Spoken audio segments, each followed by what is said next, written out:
Nos dias de Noé, uma dupla maldição repousava sobre a terra, em consequência da transgressão de Adão, e do homicídio cometido por Caim.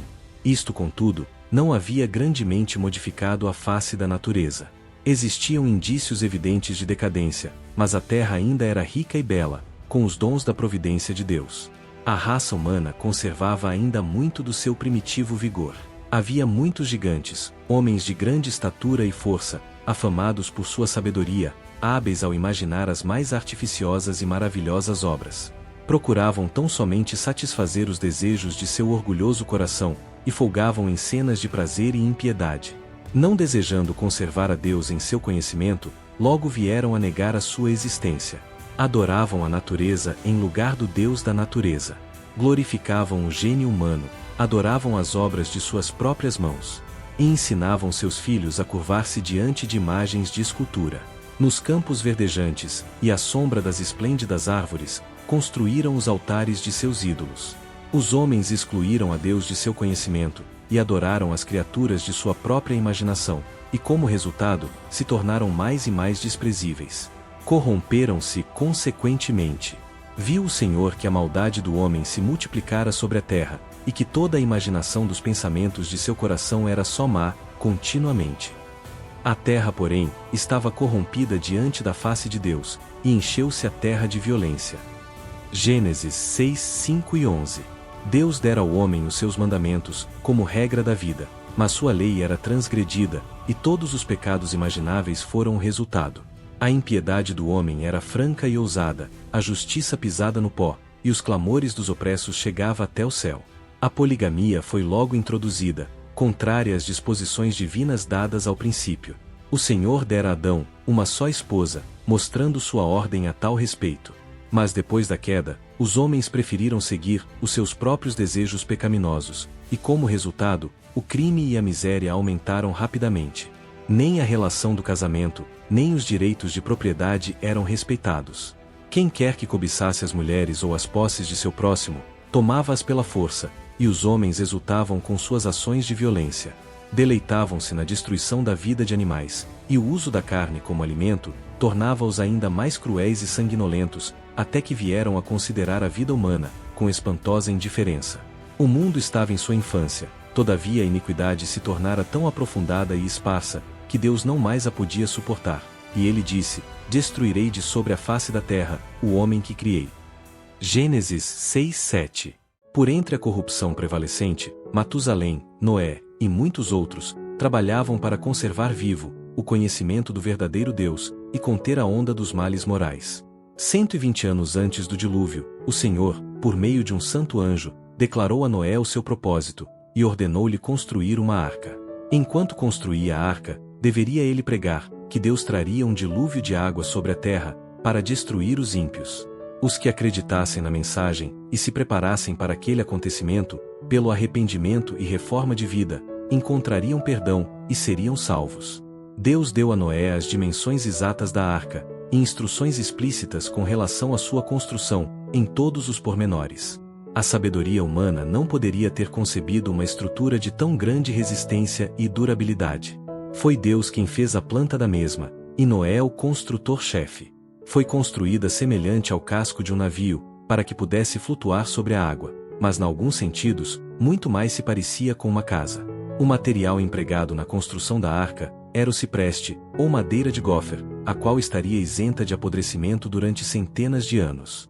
A edificação desta imensa arca foi uma operação lenta, trabalhosa. Tudo o que o homem podia fazer, se fazia, para tornar perfeito o trabalho. Contudo, a arca não podia por si ter resistido à tempestade que deveria sobrevir à terra. Unicamente Deus podia preservar seus servos das águas tempestuosas.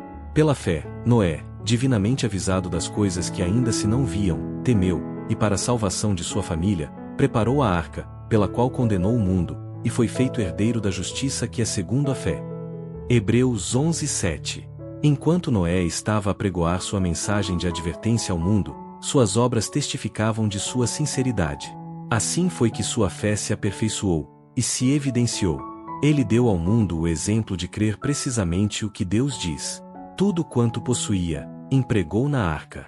Ao começar a construir aquele imenso barco em terra seca, vinham de todos os lados multidões para verem a estranha cena e ouvir as palavras sinceras, fervorosas, do pregador original. Cada pancada desferida na arca era um testemunho para o povo.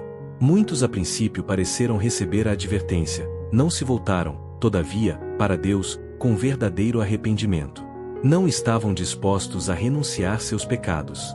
Durante o tempo que se passou antes da vinda do dilúvio, sua fé foi provada, e não conseguiram suportar a prova. Vencidos pela incredulidade prevalecente, uniram-se afinal a seus companheiros anteriores, rejeitando a solene mensagem. Alguns ficaram profundamente convencidos, e teriam atendido às palavras de aviso, mas tantos havia para zombar e ridicularizar, que eles partilharam do mesmo espírito, resistiram aos convites da misericórdia, e logo se acharam entre os mais ousados e arrogantes escarnecedores. Houvessem os homens daquela geração obedecido à lei divina, e teriam reconhecido a voz de Deus na advertência de seu servo. Sua mente, porém, se havia tornado tão cega pela rejeição da luz, que realmente criam ser a mensagem de Noé uma ilusão. Não eram as multidões, ou a maioria, os que se encontravam do lado direito. O mundo se achava regimentado contra a justiça de Deus e suas leis, e Noé era considerado um fanático. O mundo divertia-se com a loucura do velho iludido. Em vez de humilhar o coração perante Deus, continuaram na desobediência e impiedade, como se Deus não lhes houvera falado por meio de seu servo. Mas Noé permanecia semelhante a uma rocha, em meio da tempestade. Rodeado pelo desdém e ridículo popular, distinguia-se por sua santa integridade e fidelidade inabalável. Um poder assistia às suas palavras, pois era a voz de Deus ao homem por meio de seu servo.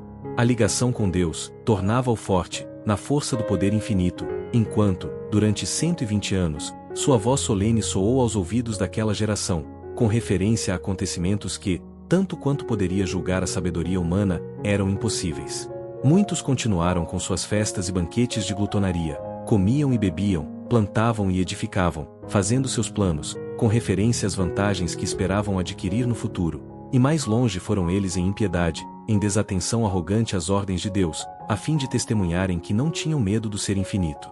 Se os antediluvianos tivessem acreditado na advertência, e se houvessem arrependido de suas más ações, o Senhor teria desviado sua ira, como mais tarde fez em relação à cidade de Nínive. Entretanto, pela sua obstinada resistência às reprovações da consciência e advertências do profeta de Deus, aquela geração encheu a medida de sua iniquidade, e se tornou madura para a destruição. Seu período de graça estava se aproximando do fim. Noé tinha fielmente seguido as instruções dadas por Deus. A arca estava concluída em todas as suas partes, exatamente como Deus determinara, e estava provida de alimento para o homem e os animais. E agora o servo de Deus fez o seu último e solene apelo ao povo. Com um desejo angustioso, que as palavras não podem exprimir, solicitou que buscassem refúgio enquanto ainda se poderia achar. De novo rejeitaram suas palavras, e levantaram a voz em zombaria e escárnio. Subitamente veio silêncio sobre a turba zombadora. Animais de toda espécie, os mais ferozes, bem como os mais mansos, foram vistos vindo das montanhas e florestas, e encaminhando-se silenciosamente para a arca.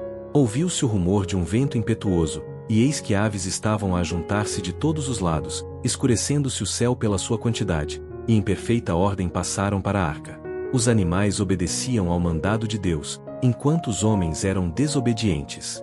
Guiados por santos anjos, entraram de 2 em 2 para Noé na arca. Gênesis 7:9, e os animais limpos em porções de 7. O mundo olhava com admiração, e alguns com medo. Foram chamados filósofos para explicarem a singular ocorrência, mas em vão. Era um mistério que eles não podiam penetrar. Mas os homens se haviam tornado tão endurecidos pela sua persistente rejeição da luz, que mesmo esta cena não produziu senão uma impressão momentânea. Deus ordenou a Noé: entra tu e toda a tua casa na arca, porque te hei visto justo diante de mim, nesta geração. Gênesis 7:1.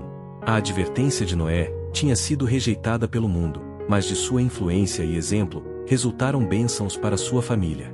Como recompensa de sua fidelidade e integridade, Deus salvou com ele todos os membros de sua família. A misericórdia havia cessado os seus rogos pela raça culpada. Os animais do campo e as aves do céu tinham entrado no lugar de refúgio. Noé e sua casa estavam dentro da arca, e o Senhor os fechou por fora. Gênesis 7:16. Viu-se um lampejo de luz deslumbrante, e uma nuvem de glória, mais vívida que o relâmpago, desceu do céu e pairou diante da entrada da arca. A porta maciça, que era impossível aqueles que dentro estavam fechar, girou vagarosamente ao seu lugar por meio de mãos invisíveis. Noé ficou encerrado, e os que rejeitaram a misericórdia de Deus, excluídos. O selo do céu estava naquela porta, Deus a havia fechado, e somente Deus a poderia abrir. Durante 7 dias depois que Noé e sua família entraram na arca, não apareceu sinal da tempestade vindoura. Foi durante este tempo provada a sua fé. Foi um tempo de triunfo para o povo lá fora. A aparente demora confirmava-os na crença de que a mensagem de Noé era uma ilusão, e de que o dilúvio jamais viria.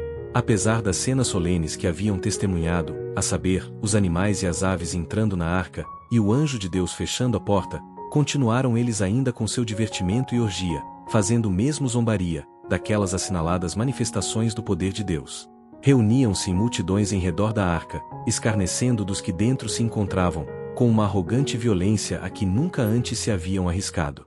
Mas, ao 8º dia, nuvens negras se espalharam pelo céu.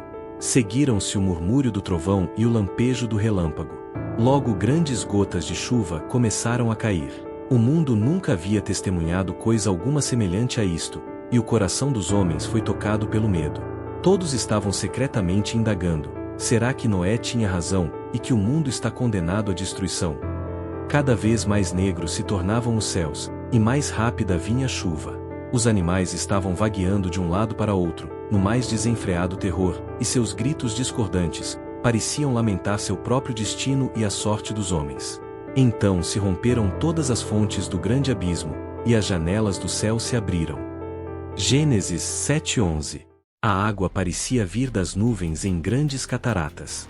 Os rios romperam os seus limites, e inundaram os vales. Jatos de água irrompiam da terra, com força indescritível, arremessando pedras maciças a muitos metros para o ar, e ao caírem, sepultavam-se profundamente no solo. O povo viu a princípio a destruição das obras de suas mãos. Seus esplêndidos edifícios, e os belos jardins e bosques em que haviam colocado seus ídolos, eram destruídos pelos raios do céu, e as ruínas se espalhavam por toda parte. Os altares em que se haviam oferecido sacrifícios humanos eram derribados, e tremiam os adoradores diante do poder do Deus vivo, e por saber que foi a sua corrupção e idolatria que atraíram a sua destruição. Aumentando a violência da tempestade, árvores, edifícios, pedras e terra eram arrojados a todos os lados. O terror do homem e dos animais era indescritível. Por sobre o estrondo da tempestade, ouvia-se o pranto de um povo que tinha desprezado a autoridade de Deus. O próprio Satanás, que fora obrigado a permanecer no meio dos elementos em fúria, temeu pela sua existência. Ele se havia deleitado em dirigir uma raça tão poderosa, e desejara que vivessem para praticar suas abominações, e continuar com sua rebelião contra o governador do céu. Agora proferia imprecações contra Deus, acusando-o de injustiça e crueldade. Muitos dentre o povo, semelhantes a Satanás, blasfemavam de Deus, e pudessem eles, tirá-lo-iam do trono do poder. Outros tomavam-se de frenesi, pelo terror, estendendo as mãos para a arca, e rogando sua admissão ali. Seus rogos, porém, foram em vão. Despertou-se-lhes finalmente a consciência, para saberem que há um Deus que governa nos céus. Chamaram por ele com ardor, mas os seus ouvidos não estavam abertos ao seu clamor. Naquela terrível hora, viram que a transgressão da lei de Deus determinara a sua ruína. Todavia, ao mesmo tempo em que pelo medo do castigo, reconheciam o seu pecado, não sentiam verdadeira contrição, nem horror ao mal. Teriam voltado ao seu desafio ao céu, caso houvesse sido removido o juízo. Alguns, em seu desespero, esforçavam-se por penetrar na arca. Porém, a firme estrutura resistiu aos seus esforços. Alguns apegaram-se à arca, até que foram arrebatados pelas águas revoltas, ou foi seu apego interrompido pela colisão com as rochas e árvores. A pesada arca estremecia em cada fibra, ao ser batida pelos ventos impetuosos, e arremessada de uma vaga para outra. Os gritos dos animais dentro exprimiam o seu medo e dor. Mas por entre os elementos em luta, continuou a flutuar com segurança. Anjos magníficos em poder foram comissionados para guardar. Os animais expostos à tempestade lançavam-se sobre o homem, como que a esperar dele auxílio. Alguns dentre o povo amarraram seus filhos e a si mesmos em cima de animais poderosos, sabendo que estes tinham grande apego à vida, e subiriam aos pontos mais altos, para escaparem das águas que se elevavam.